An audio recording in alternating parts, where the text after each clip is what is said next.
Adding handles and grab rails to scratch-built scale models can make an unbelievable difference in your model. These show some handles I've made. You start with some wire. In this case, I have 24 gauge wire, and I strip it.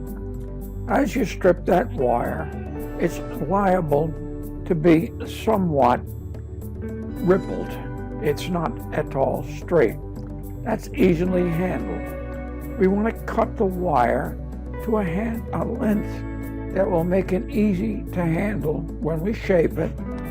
Put it on a piece of wood or something else with a bit of a grip to it, and then over the top of the wire, rub a piece of wood. Rub it a couple times, and in short order, you have a very nice straight piece of wire that you can use in making your handles. The next step is to make an initial form of the handle around the drop hammer tool. In this case, I have it set up around my acrylic drop hammer. You put that drop hammer in place. Now, I apologize for how slow I'm doing it here, but I have difficulty working behind that camera. I spend more time on the camera than I do in doing what I normally do. In any case, I hold it in place with a pair of forceps. You can use soldering tweezers if you wish. Go ahead and give it a gentle whack, and you can see that you've got an initially nicely shaped set of corners. But I want this to have a flat surface. So I put it back into the tool and hit it again so it really shapes it. The surface of the handle becomes flat, and I get good square corners. The next step is to cut that piece to a length that is easy to work. Now we go ahead, we go to a door. This is a simple wooden door that I'll put into a shed.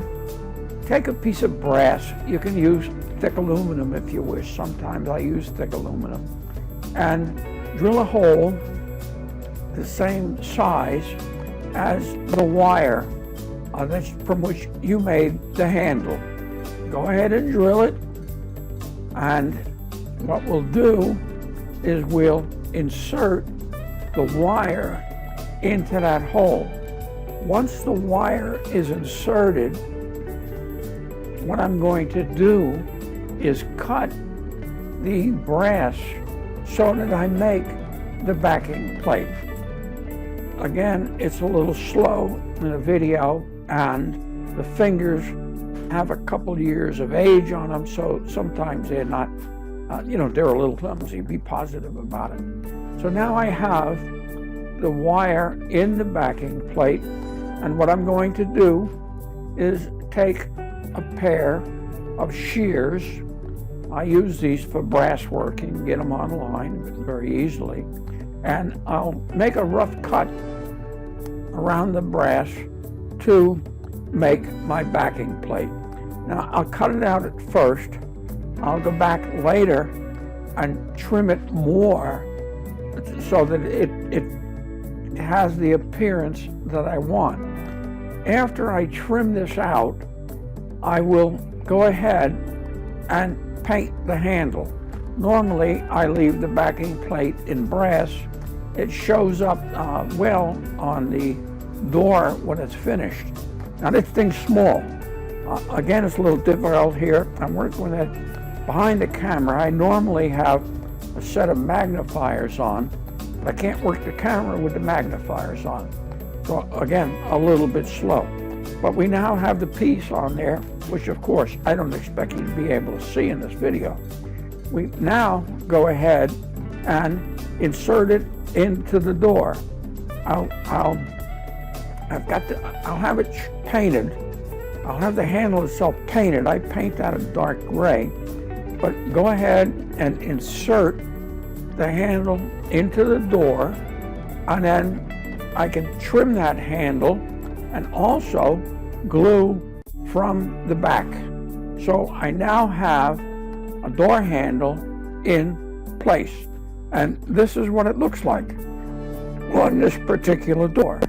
And this is what another one looks like. They really dress up your model. Here are some other videos that I think you will enjoy watching. Thank you for watching.